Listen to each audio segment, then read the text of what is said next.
I didn't bring my wallet to get back at my girlfriend for pretending to forget hers. Last night, I, 28 female, went out to dinner with a close friend of mine, someone I've known for years and genuinely care about. Let me give you some background first, so you understand why things unfolded the way they did. And I have always had a good relationship, or at least I thought we did. But there has been one ongoing issue that started to chip away at my patience over time. She has this habit, a pattern of conveniently forgetting her wallet whenever we go out. Doesn't happen every single time, but it happens often enough that I've started to feel like I'm being taken advantage of. At first I let it slide because friends help each other out. I figured it was an honest mistake. Everyone forgets things now and then, right? But over time, it became clear that this was more of a routine for her. She'd do the same little act every time, patting her pockets, rummaging through her purse, painting surprise and exclaiming, "No, I can't believe I forgot my wallet." It always seemed just a little too rehearsed. At first I laughed it off, pulling out my car to cover the bill. The more it happened, the more it started to bother me. She never offered to pay me back, and she never insisted on covering the bill the next time to even things out. It felt one-sided. I started to wonder if she genuinely saw me as a friend or just as someone she could depend on to pick up the tab. I tried dropping hints. I'd make comments like, "You're really forgetful when it comes to your wallet," or "You should put it in your purse as soon as you grab it, so you don't leave it behind." But she always brushed it off with a laugh or a casual, "I know I'm so scatterbrained." It was frustrating. I didn't want to outright accuse her of doing it on purpose because that felt confrontational and I value our friendship. But at the same time I was tired of feeling like a doormat. So last night I decided to take a different approach. I had made plans to meet her at a nice restaurant downtown, nothing super fancy, but definitely a step above our usual spots. As I was getting ready, I looked at my wallet sitting on the counter and thought, what if I just leave it here? The idea hit me like a light bulb moment. If she forgot her wallet again, this would force her to take responsibility. It wasn't about being petty. It was about setting a boundary. I was tired of enabling her behavior, and I thought this might be the wake-up call she needed. I showed up at the restaurant a few minutes early, feeling a mix of nervousness and resolve. When she arrived, she was her usual bubbly self, chatting about her day and complimenting the place I had chosen. Everything was fine, normal, even until the check arrived. That's when things took a turn. As soon as the waiter placed the bill on the table, I saw it happen. She did her usual routine, patting her jacket pockets, digging through her purse and letting out a dramatic, "My God, I forgot my wallet, where the hell is it?" She looked up at me with wide eyes, waiting for me to say, "Don't worry about it. I've got it," like I always do. This time I didn't. Instead, I looked her straight in the eye and said, "Me too." For a moment there was silence. She froze, her expression shifting from surprise to disbelief. "What do you mean? Me, too?" she asked, her voice a mix of confusion and panic.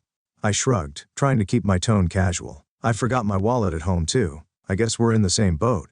Her face changed completely. She went from looking confused to looking absolutely furious. I could tell she was trying to process what was happening, but the panic was starting to set in. She glanced around the restaurant, probably wondering what to do. Finally, she hissed at me, "Are you serious right now? You're putting me on the spot like this." I stayed calm and replied, "I'm not putting you on the spot. I just thought it was funny that we both forgot our wallets." She didn't think it was funny, not one bit. Her eyes were practically burning holes through me, and I could see the wheels turning in her head as she tried to figure out her next move. The waiter came back to check on us, and the tension at the table was palpable. I could feel my heart racing, but I wasn't about to back down. This was exactly the kind of moment I had prepared myself for.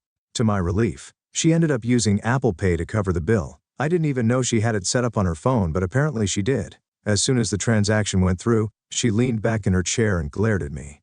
"Can't believe you did that," she said. "That was so humiliating." I calmly replied, "I didn't mean to humiliate you. I just thought it was time. We both took responsibility for paying our share." She didn't say much after that. We left the restaurant and the car ride home was awkward and quiet. Before she got out, she turned to me and said, "You're a horrible person for doing that to me.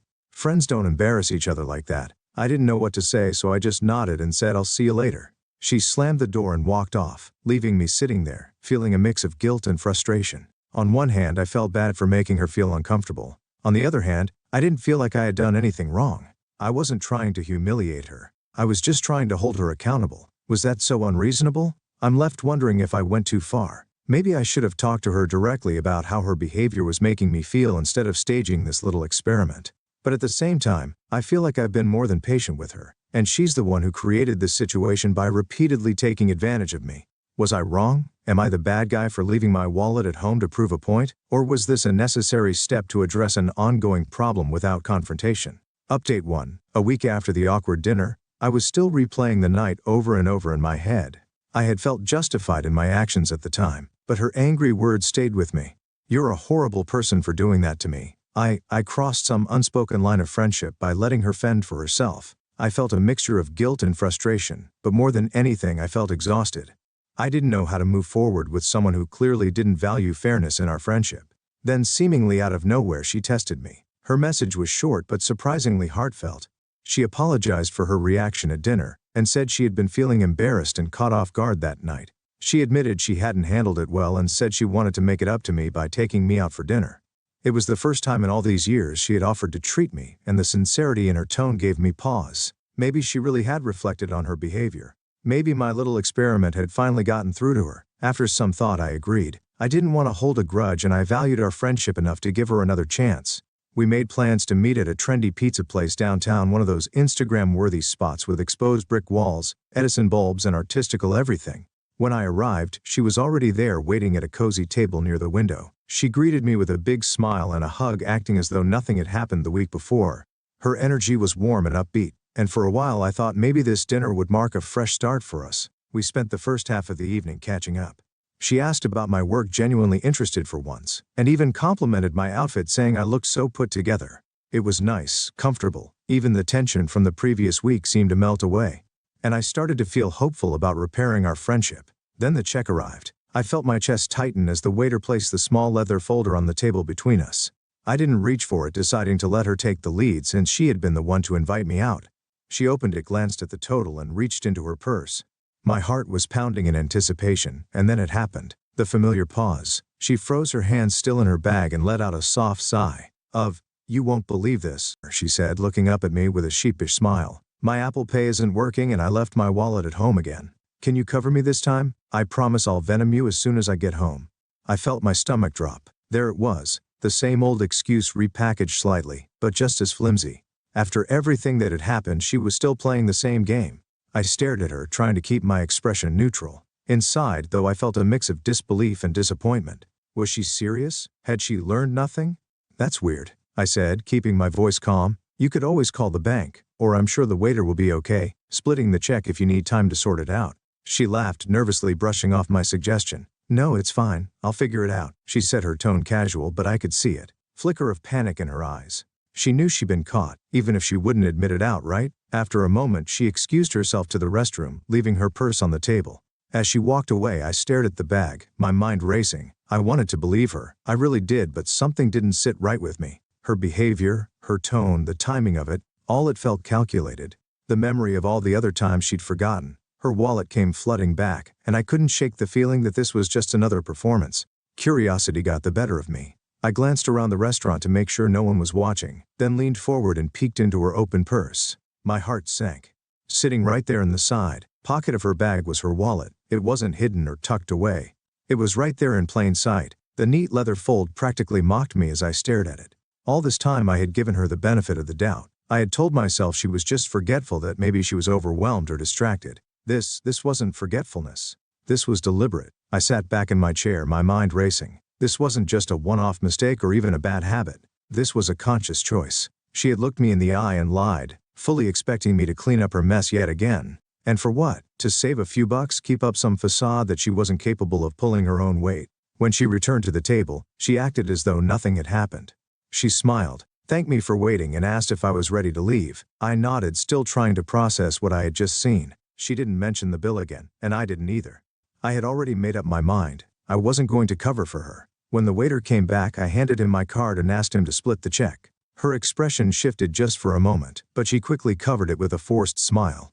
As we left the restaurant, I felt a sense of finality settle over me. This wasn't about money, it never had been, it was about respect. And in that moment, I realized she didn't respect me, not really. Our friendship wasn't built on mutual care or understanding. It was built on convenience, hers, not mine. That night, as I sat at home, replaying the evening in my mind, I felt a strange mix of sadness and relief. Sadness, because I knew I would have to distance myself from someone I had once considered a close friend. Relief, because for the first time in years, I felt like I was standing up for myself. I wasn't a doormat, and I wasn't going to let anyone treat me like one, not anymore. In the days that followed, I didn't hear from her. She didn't vendor me the money she had promised. And honestly, I wasn't surprised for all her apologies and good intentions. Nothing had really changed. Day 2, later, needing to vent and get an outside perspective. I decided to call Erica, a mutual friend who had known Sarah even longer than I had. Erica was one of those people who always seemed to have a level head. If anyone could help me figure out whether I was being overdramatic, it was her. As soon as Erica picked up, I launched into the story, spilling all the details from the first dinner to the pizza night and the wallet discovery. I was halfway through my rant when Erica interrupted me. "She pulled that stunt with you too," she said, her tone laced with annoyance. I froze. My thoughts screeched to a halt. What did she mean? Two? A knot of unease formed in my stomach as I pressed her for more details. Erica sighed heavily as though she'd been waiting for this conversation to happen for a long time. She explained that Sarah had been pulling the same trick on her and several others in our friend group for years. It was always the same excuse. "I forgot my wallet, my card isn't working, or can you cover me? I'll pay you back." At first everyone had brushed it off, much like I had one time. Sure, maybe twice it happens. But after a while they started noticing the pattern. Sarah never offered to pay anyone back, never insisted on footing the bill the next time, and never seemed to forget her wallet when she was out with people she wasn't as close to. It wasn't just me. Sarah had been doing this to nearly everyone in our circle. Erica went on to say that a few of the others had even talked about it in a group chat that didn't include Sarah. They had all grown tired of being put in awkward situations and feeling taken advantage of, but no one had confronted her directly. Instead, they had quietly started making excuses to avoid going out with her. At some point, Sarah must have realized people were pulling away because she started targeting newer friends. People like me who hadn't yet caught on. Hearing all of this was like a punch to the gut. On one hand, I felt vindicated. I wasn't crazy, and it wasn't just me. On the other hand, I felt betrayed by the silence. Why hadn't anyone warned me? Why had they all chosen to tiptoe around the issue instead of addressing it head on? Erica admitted that it wasn't because they didn't care. It was because Sarah had a way of turning any criticism into drama. She'd get defensive, play the victim, and somehow twist the situation until you felt like the bad guy for even bringing it up. It was exhausting, Erica said, and most of them had decided it was easier to just let her fade out of their lives.